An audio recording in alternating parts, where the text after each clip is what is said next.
আসসালামু আলাইকুম। সবাই কেমন আছেন? আশা করি সবাই ভালো আছেন। আজ আপনাদের জন্য নিয়ে এসেছি গল্পের পঞ্চম পর্ব। আশা করি গল্পটি আপনাদের ভালো লাগবে। তাহলে চলুন শুরু করা যাক। ওর কোমর চেপে ধরতে নীরা কেঁপে ওঠে, আমার ঘাড় চেপে ধরে। তবে আমার একটানা কিস করাতে মেয়েটা হাঁপিয়ে উঠেছে। ওর দম ফুরিয়ে যায় অবস্থা। নীরা থাকতে না পেরে আমাকে মারতে থাকে আর ধাক্কা দিতে থাকে। আমি ওকে ছেড়ে দিয়ে ওর চোখে চোখ রেখে বললাম, এটা কি করছো নীর পাখি? নীরা হাঁপাতে হাঁপাতে বলে, কই কি করলাম? এইভাবে কেউ কাউকে কিস করে? উফ, আর একটু হলে তো মরেই যেতাম। আপনি আমাকে এভাবে জড়িয়ে আছেন কেন? লজ্জা করে না এভাবে একটা মেয়েকে জড়িয়ে ধরে ঘুমাতে? ভুলে যাবেন না আমি আপনাকে এখনো স্বামীর অধিকার দেইনি। সো ভুলেও আমার কাছে আসার চেষ্টা করবেন না। যত সব। আমাকে এতগুলো কথা শুনিয়ে বাথরুমে চলে যায়। আমি তো অবাক হয়ে হাঁ করে তাকিয়ে আছি ওর চলে যাওয়ার দিকে। আমি বললাম, এটা কি হলো? আমার বিল্লে আমাকেই মেয়েও? ঠিক আছে ঠিক আছে, আমিও দেখব তুমি আমাকে কিভাবে দূরে সরিয়ে রাখো। সে ব্যবস্থাই করছি, দাঁড়াও। এরই মধ্যে মনিরা এসে দরজা নক করে। আমি উঠে দরজা খুলে দেই। মনিরা এসে আমার সাথে বিছানায় বসে গল্প জুড়ে দেয়। কিছুক্ষণ পর নীরা ফ্রেশ হয়ে ওয়াশরুম থেকে বের হয়ে আসে। এসে দেখে মনিরা আর আমি বিছানায় বসে গল্প করছি। এদিকে মনিরা কথায় কথায় আমার গায়ের উপর ঢলে ঢলে পড়ছে। এসব দেখে নীরা রাগে ফুঁসছে। মনে মনে বিড়বিড় করে বলে, এই মেয়েটা এত অসভ্য কেন? লজ্জা করে না এভাবে পরপুরুষের গায়ে ঢলে পড়তে? বেহায়া নির্লজ্জ মেয়ে কোথাকার। আর ওনাকে দেখো না কেমন ওর সাথে দাঁত কেলিয়ে হাসছে আর গল্প করছে, লুচ্চা ছেলে একটা। এই ভেবে নিয়ে বলে, গুড মর্নিং মনিরা আপু। মনিরা বিরক্ত নিয়ে বলে, সেম হেয়ার। আমি মনিরাকে বললাম, কি রে, রাতে ঘুম কেমন হলো? এটা শুনে নীরা আবার বিড়বিড় করে বলে, কেন রে, ওর ঘুম কেমন হলো তুই জেনে কি করবি? মনিরা বলে, খুব একটা ভালো না রে। মনিরার কথা শুনে নীরা আবার বিড়বিড় করে বলে, আমি বুঝি না শাকচুনি, তোর ঘুম কেন হয়নি? আমি বললাম, কেন হয়নি? আমাকে ডাকলে পারতি। কথাটা আমি নীরাকে শুনিয়ে বললাম। নীরা আমার কথা শুনে আবার বিড়বিড় করে বলে, কেন রে, তোকে কেন ডাকবি? তুই কি ওকে কোলে নিয়ে ঘুম পাড়িয়ে দিতিস নাকি, বেয়াদব ছেলে একটা? মনিরা বলে, তোর কি আমার জন্য আর সময় আছে? নীরা আবার বিড়বিড় করে বলে, কেন রে শাকচুন্নি, তোকে টাইম দিতে হবে কেন রে? তুই কোন রানী ভিক্টোরিয়া?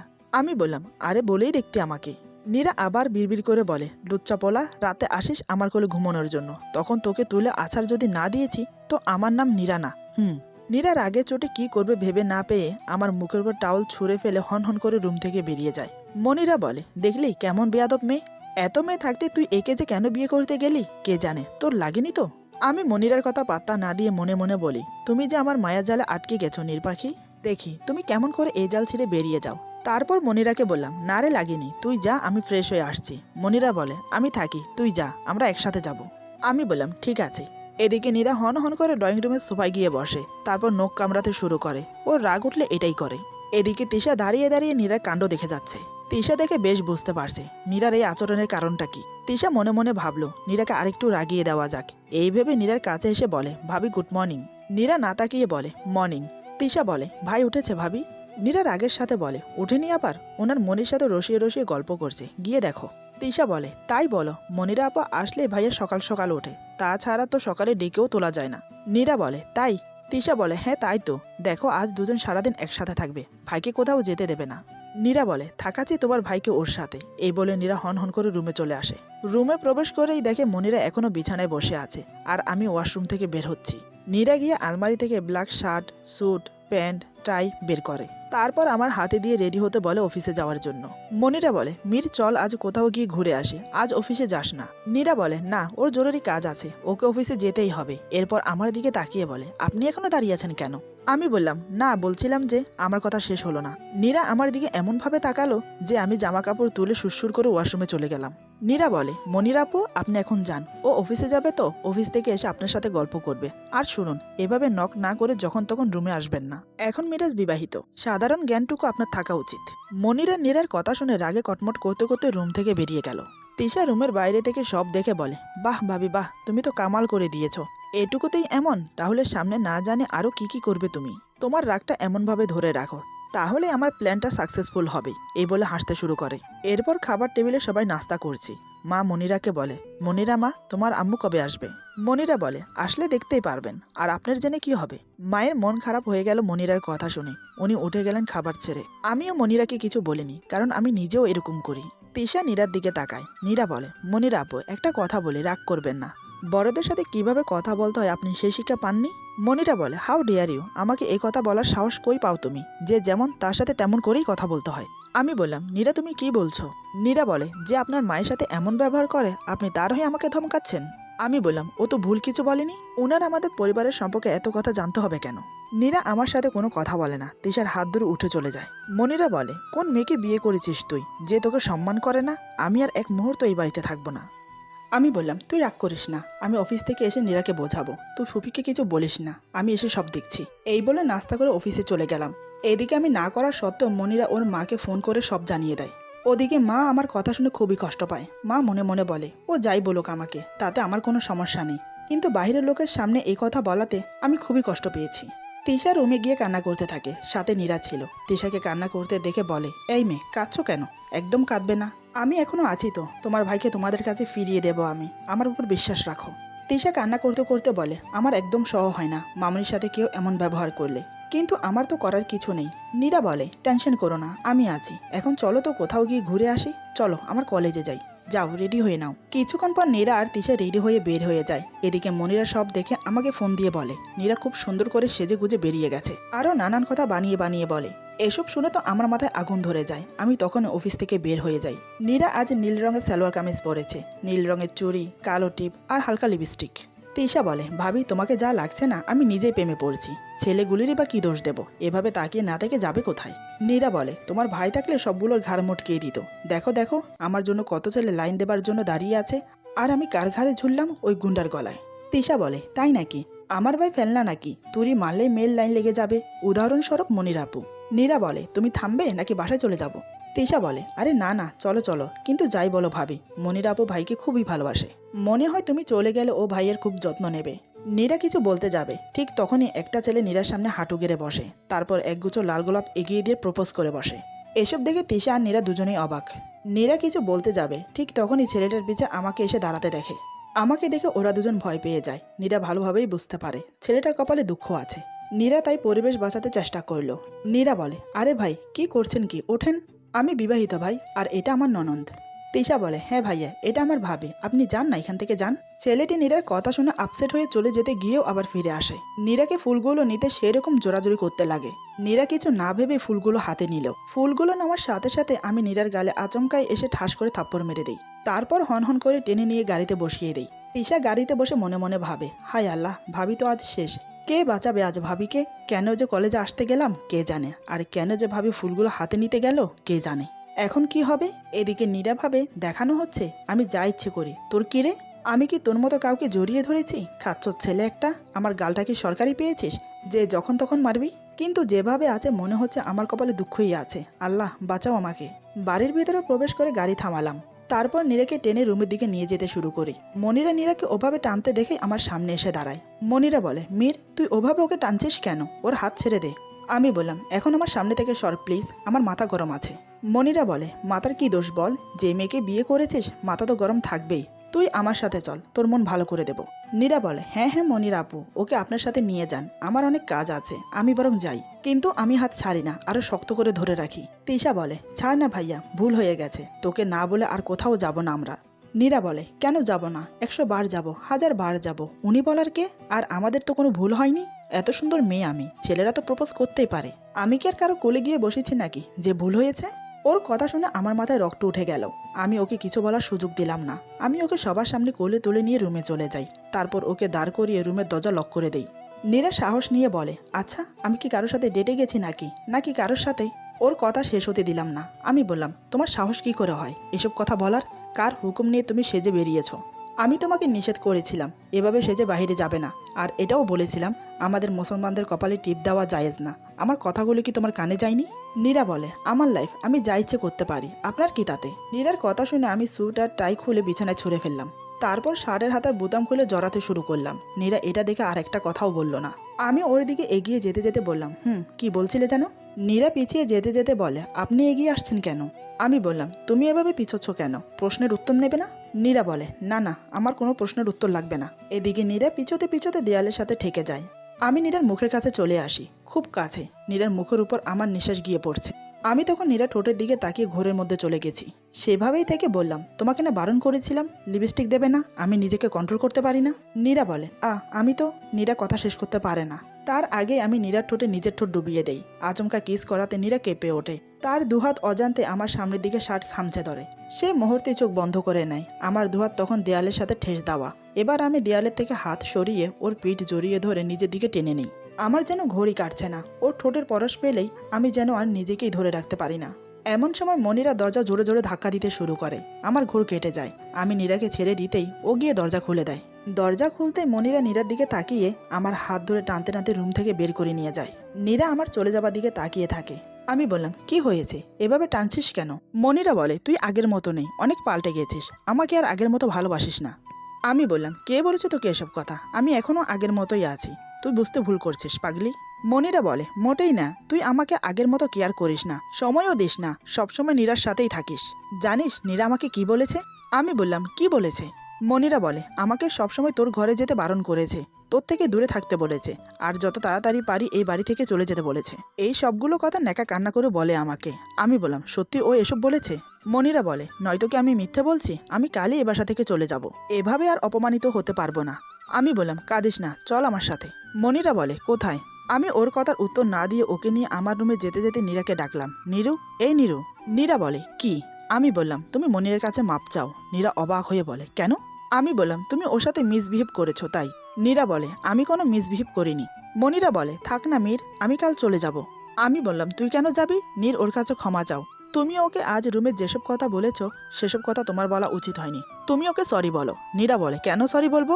আপনার মনিরের বোঝা উচিত যে আপনি এখন বিবাহিত, আমি থাকি এই রুমে, যখন তখন নক না করে রুমে ঢোকা উচিত না। আমি বললাম, আমি কোনো কথা শুনতে চাই না, তুমি সরি বলো ব্যাস। নীরা বলে, সরি মনিরা আপু, আমার ভুল হয়ে গেছে, আমি আমার লিমিট ক্রস করে ফেলেছি। আসলে আমার তো এখানে কোনো জিনিস বা কারোর উপর অধিকার নেই। মিরাজ আপনার, আর ওর রুমটাও আপনার, আপনি যখন তখন ওর রুমে আসতে পারেন। ভুলবশত আপনাকে অনেক কথা বলেছি, আমাকে মাফ করে দেবেন। এদিকে সবাই নীরার দিকে তাকিয়ে আছে। নীরার কথা শুনে সবাই চুপ হয়ে গেল, এমনকি আমিও। এই কথা বলে নীরা নীরবে ওখান থেকে চলে গেল। তিশা বলে, ভাই কাজটা তুই মোটেই ভালো করলি না, ভাবি অনেক কষ্ট পেয়েছে। এ বলে তিশাও চলে গেল। মনিরা বলে, আমার জন্য তোদের মাঝে ঝগড়া হোক আমি চাই না, মীর আমি কাল চলে যাব। আমি বললাম, আহ মনি, বারবার এক কথা বলিস না, সরি বললো তো তোকেও, তারপরও কেন এই কথা বলছিস? যা রুমে যা। এমন সময় আমার ফোনে ফোন আসে অফিস থেকে, তাই আমি বেরিয়ে গেলাম অফিসে। আমি চলে যাবার পর নীরা রুমে এসে ইচ্ছে মতো কান্না করতে থাকে। বেশ কিছুক্ষণ পর তিশা এসে বলে, ভাবি কেঁদো না, ওই শাকচুনিটা তোমার গুন্ডাটাকে নিজের বশে করে নিচ্ছে, এখনো সময় আছে, নিজের জিনিস নিজের করে নাও, নয়তো কেউ নিয়ে চলে যাবে। এখন চলো, মামুনি ডাকছে। নীরা বলে, তুমি যাও, আমি আসছি। এই বলে নীরা ওয়াশরুমে চলে গেল। তিশা আর দাঁড়িয়ে না থেকে চলে যায়। নীরা চোখে মুখে পানি ছিটিয়ে মায়ের রুমে যায়। নীরা বলে, মামুনি আসবো? মা বলে, আয় মা, আমি খুব খুশি তুই আমাকে মামুনি বলে ডাকছিস। নীরা বলে, না আসলে। মা বলে, থাক, কিছু বলতে হবে না, তোর সাথে কিছু কথা আছে, আয় বস এখানে। মায়ের কথা মতো নীরা সোফায় গিয়ে বসে। পরে তিশাও এসে বসে। মা বলে, আজকে মিরাজ যেটা করলো এতে মিরাজের কোনো দোষ নেই মা, সব মনিরার সাজানো চক্রান্ত, মিষ্টি কথায় মিরাজকে দিয়ে এসব করাচ্ছে। আজ তোকে কিছু কথা বলি, শোন। মনিরার মা মানে তোদের ফুপু আমার সাথে ঠিক এমনটাই করেছে, মিরাজকে আমার কাছ থেকে দূরে সরিয়ে দিয়েছে। এখন মনিরা আবার এমন করে তোর কাছ থেকে মিরাজকে সরানোর চেষ্টা করছে। নীরা বলে, এমনটা করে ওদের লাভ কি? মা বলে, বললে তোরা বিশ্বাস করবি না, তোদের ফুপি মিরাজকে হাতে রাখছে, আমাদের কিছু সম্পত্তি বাদে প্রায় সব সম্পত্তি মিরাজের নামে আছে। মনিরার মায়ের ইচ্ছে মনিরার সাথে মিরাজের বিয়ে দেবে, তারপর সব সম্পত্তি নিজের নামে করে নেবে। আমি ওনার প্ল্যান জানতাম, তাই আমার কাছ থেকে মিরাজকে দূরে সরিয়ে দিয়েছে। মিরাজ তো ওর ফুপুর কথায় ওঠে আর বসে। তোরা জানিস তোদের ফুপু কেমন, তা তোদের বাবাও জানে। নীরা বলে, আঙ্কেল জানেন তো কিছু বলেন না কেন? মা বলে, ও প্রতিবাদ করেছিল কিন্তু কোনো লাভ হয়নি, বরং মিরাজ বাবার কাছ থেকে দূরে সরে গেছে। প্রতিবাদ করলে নিজের ছেলেকে হারাতে হবে, তাই কিছু বলেন না। মা, তুই পারিস আমার সংসারটা বাঁচাতে, ও তোর কথা শোনে, কিছু একটা কর। নীরা কিছু না বলে বাগানে চলে আসে। বাগানের দোলনায় বসে দুলতে দুলতে অনেক ভাবে। এদিকে আমি বাসায় আসতে আসতে রাত 8টা বেজে যায়। রুমে এসে নীরাকে না দেখে মনে মনে ভাবলাম হয়তো তিশার ওখানে আছে, তাই আমি ফ্রেশ হয়ে আসি। অনেকক্ষণ বসে থাকার পরেও যখন নীরা আসছে না, তখন আমার চিন্তা হতে লাগলো। তাই ওকে ডাকতে রুম থেকে বের হতে যাব, তখনই মনিরা এসে আমার সাথে গল্প করবে বলে আমার হাত টেনে ধরে। আমি বললাম, আহ মনিরা, সবসময় ভালো লাগে না, সর, আমার কাজ আছে। এই বলে চলে আসি তিশার রুমে। আমি ওকে জিজ্ঞেস করব, তার আগেই তিশা বলে, ভাই ভাবি কই, কি করছে? দুপুরে তো খাইনি, আমার পড়া ছিল, তাই বিকেল থেকে যেতে পারিনি। আমি ওর কথা শুনে অবাক হয়ে বললাম, মানে কি, নীরা এখানে নেই, রুমেও তো নেই, গেল কই? আমি কখন থেকে বসে আছি ওর জন্য। তিশা বলে, বলিস কি, তুই খুশি তো? মনিরা আপু জানে তো? যা, তুই মনিরা আপুর কাছে যা, ভাবি যেখানেই যায় যাক, তোর চিন্তা করতে হবে না। এই বলে তিশা মামনি মামনি বলে দৌড়ে মায়ের কাছে যায়। তিশা বলে, মামনি ভাবিকে দেখেছো? মা বলে, না তো, কেন, কি হয়েছে? তিশা বলে, ভাবিকে খুঁজে পাওয়া যাচ্ছে না। মা বলে, হায় আল্লাহ, কি বলিস, পুরো বাড়িতে খুঁজেছিস, কই গেল মেয়েটা? তিশা বলে, যাবে না, ঠিক করেছে, তোমার ছেলের কাছে কেউ থাকতে পারবে না, এরই মধ্যে বাবাও চট্টগ্রাম থেকে ফিরেছে। বাবা সব শুনে তিনিও নীরাকে খুঁজতে বের হয়ে যায়। এদিকে আমি পাগলের মতো নীরাকে খুঁজে বেড়াচ্ছি, কিন্তু কোথাও ওকে পেলাম না। আমার ইচ্ছে করছিল আমি নিজেকে শেষ করে দিই। কেন যে দুপুরে এমন করতে গেলাম। রাত 11টার দিকে আমি আর বাবা চারিদিক খুঁজে বাড়িতে আসি। ইচ্ছে মতো সবাইকে বকা দিচ্ছি। এমন সময় হঠাৎ আমার ফোনে কেউ ফোন করে বলে এখানে একটা রোড অ্যাক্সিডেন্ট হয়েছে, একটি মেয়ে মারা গেছে, মেয়েটির গায়ে নীল রঙের সালোয়ার কামিজ, আপনারা এসে শনাক্ত করে গেলে ভালো হয়, এই বলে ফোন কেটে দেয়। এটা শুনে আমি ফ্লোরে ধপ করে বসে নীরা বলে চিৎকার করে উঠি। আমার চিৎকার শুনে সবাই ভয় পেয়ে যায়। মা কাপা কাপা গলায় বলে কি হয়েছে বাবা, এমন করছিস কেন? তিশা কান্না করতে করতে বলে ভাই ভাবি কই, কি হয়েছে ভাবির? এমন সময় মনিরা বলে মীর তুই এমন করছিস কেন? যে নিজের ইচ্ছায় চলে গেছে তাকে খোঁজার কোনো মানেই হয় না। বাবা বলে আহা মনিরা, এখন এসব কথা বলার সময় না, তুমি চুপ করে থাকো। মনিরা বলে আমি কেন চুপ করব? বাবা আমাকে বলে আরে রাস্কেল, কিছু বলছিস না কেন? আমার কান্না দেখে মা নিজেকে ধরে রাখতে পারে না। মা আমার কাছে এসে মাথায় হাত বুলিয়ে বলে কি হয়েছে বাবা, আমাকে বল। এতক্ষণ পর যেন আমি কারোর সাপোর্ট পেলাম। আমি মাকে জড়িয়ে ধরে হাউমাউ করে কেঁদে উঠে বললাম মামনি, আমার নীরের অ্যাক্সিডেন্ট হয়েছে, আমার নীর আর নেই। মা বলে কী সব বলছিস তুই বাবা, শান্ত হ বাবা শান্ত হ, বৌমার কিছু হয়নি। আমি কান্না করতে করতে বললাম আমার জন্যই আজ এমন হলো, আমি এখন কি করব মামনি? বাবা বলে ইডিয়েটের মতো বসে আছিস কেন, চল কোথায় অ্যাক্সিডেন্ট হয়েছে সেখানে চল জলদি। মা বলে আমিও যাব তোমাদের সাথে, আমাকেও নিয়ে চলো। তিশা বলে বাবা আমিও যাব। বলা শেষ হলে আমরা সবাই বের হতে যাব, ঠিক তখনই নীরা ঢলতে ঢলতে আর চোখ ডলতে ডলতে বাসায় ঢোকে। তারপর দেখে সবাই কোথায় যেন যাচ্ছে। নীরা বলে কি হয়েছে, আপনারা সবাই কোথায় যাচ্ছেন, কারো কি কিছু হয়েছে? এদিকে সবাই নীরাকে দেখে থমকে গেল। মনের ভিতরে এতক্ষণ সবার যে আতঙ্ক ছিল তা নিমেষেই যেন উধাও হয়ে গেল। সবার বুকের উপর থেকে যেন একটা বোঝা নেমে গেল। আমি নীরাকে দেখে সবার সামনে দৌড়ে গিয়ে ওকে জড়িয়ে ধরি। আমার সামনে যে বড়রা দাঁড়িয়ে আছে সেটা আমার খেয়ালই ছিল না। প্রায় 2 মিনিট পর আমি নীরাকে ধাক্কা দিয়ে একটু দূরে সরিয়ে দেই। আমি বললাম কই গিয়েছিলে তুমি? নীরা বলে আমি তো কোথাও যাইনি, বাগানেই ছিলাম, দোলনায় বসে কখন যে ঘুমিয়ে পড়েছিলাম বুঝতেই পারিনি। নীরার কথা শুনে আমার মাথায় যেন আগুন জ্বলে উঠল। রাগের মাথায় নিজেকে ঠিক রাখতে পারছিলাম না। যত জোরে পেরেছি তত জোরে নীরার গালে কষে একটা থাপ্পড় মারি। নীরা তাল সামালতে না পেরে ধূপ করে পড়ে যায়।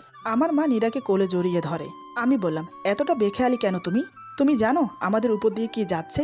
টেনশনে আমাদের জান চলে যাচ্ছিল, আর তুমি এসে জিজ্ঞেস করছো কার কি হয়েছে? ইউ ইডিয়েট গার্ল, থাবড়িয়ে তোমার দাঁত ফেলে দেব। মনিরা বলে দে না দে, আরো দুটো থাপ্পড় দে। বাড়ির সব মানুষকে বিরক্ত করা অভ্যাস হয়ে গেছে ওর, ইচ্ছে করছে আমিও। বলেই মনিরা নীরাকে থাপ্পড় মারার জন্য হাত উঠিয়ে এগিয়ে যায়। ঠিক তখনই আমি উল্টো মনিরার গালে থাপ্পড় মেরে দিই। আমি বললাম তোর সাহস কি করে হয় ওর গায়ে হাত তুলতে আসিস? ও আমার বউ, আমি ওকে মারি কাটি সেটা আমার ব্যাপার, তুই এই সাহস কই পাস? মনিরা নেকা কান্না করে বলে তুই আমাকে মারতে পারলি মীর? তিশা বলে সাহসটা তুই দিয়েছিস ভাই। আমি বললাম হ্যাঁ পারলাম, কারণ নীর আমার জান, ওর সাথে যা করার আমি করব। কেউ ওর দিকে চোখ তুলে চাইলেও তাকে মেরে মাটিতে পুঁতে দেব। আমার গেস্ট তুই, গেস্টের মতো থাক। আমার কথা শুনে মনিরা কান্না করতে করতে রুমে চলে গেল। মা বলে কাজটা কি ঠিক করলি? তোর ফুপি জানলে কি হবে? আমি বললাম জানলে জানবে, আমি কাউকে ভয় পাই না। আমার নীরের কাছে যে আসবে তার এমনই হবে, সে যেই হোক না কেন। বাবা বলে থাক অনেক হয়েছে, নীরমা এরকম কাজ আর কখনো করো না, জানো তোমার জন্য আমাদের কত টেনশন হচ্ছিল। নীরা কান্না জড়ানো গলায় বলে আচ্ছা আঙ্কেল। আমি বললাম আঙ্কেল কি? হ্যাঁ আঙ্কেল কি? শ্বশুর উনি তোমার, বাবা বলতে পারছো না? আমার ধমকে নীরা আমার মাকে আরো শক্ত করে জড়িয়ে ধরে বলে ঠিক আছে বাবা। বাবা বলে তোরা আমাকে পাগল করে ছাড়বি। আমি ফ্রেশ হতে গেলাম। তিশা বলে ভাবিও চলো ফ্রেশ হবে। আমি নীরাকে বললাম চলো রুমে চলো। নীরা বলে না আমি যাব না, আপনি আমাকে মারবেন। মা বলে বাবা ওকে আর কিছু বলিস না, এমনিতেই অনেক বকেছিস। আমি নীরাকে আবার বললাম তুমি যাবে নাকি আরো দুটো দেব? নীরা বলে আমি যাব না, আমি খাবো, মানে ভাত খাবো, ক্ষুধা লেগেছে, মামনি আমাকে খেতে দাও না। আমি বললাম আমি তোমাকে রুমে যেতে বলেছি, যাবে কি না? নীরা ভয় পেয়ে বলে আমি নীরার হাত ধরে রুমে নিয়ে আসি। নীরা ভয় ভয়ে আমার সাথে রুমে আসে। সে ভেবেছে রুমে এনে আমি তাকে আবার মারবো। এদিকে রুমে আসার পর হঠাৎ আমি যা করলাম তা দেখে নীরা খুবই অবাক হয়। সে যেন ভাবতেই পারছে না আমি এমন করছি। ক্ষণে ক্ষণে আমার রূপ বদলতে দেখে নীরা সত্যিই বুঝতে পারে না ওর কি করা উচিত। ভাবলো কি আর হলো কি, এরপর যা হলো। আজকের গল্প এখানে সমাপ্ত। গল্পের বাকি অংশ পেয়ে যাবেন আগামী পর্বে। আশা করি গল্পটি আপনাদের ভালো লাগবে। যদি ভালো লাগে তাহলে লাইক, কমেন্ট এবং সাবস্ক্রাইব করে আমাদের পাশে থাকুন। পাশে থাকা বেল আইকন প্রেস করে দেবেন, তাহলে আমাদের নিত্য নতুন ভিডিও আপনাদের কাছে পৌঁছে যাবে। সবাই ভালো থাকবেন, সুস্থ থাকবেন। আল্লাহ হাফেজ।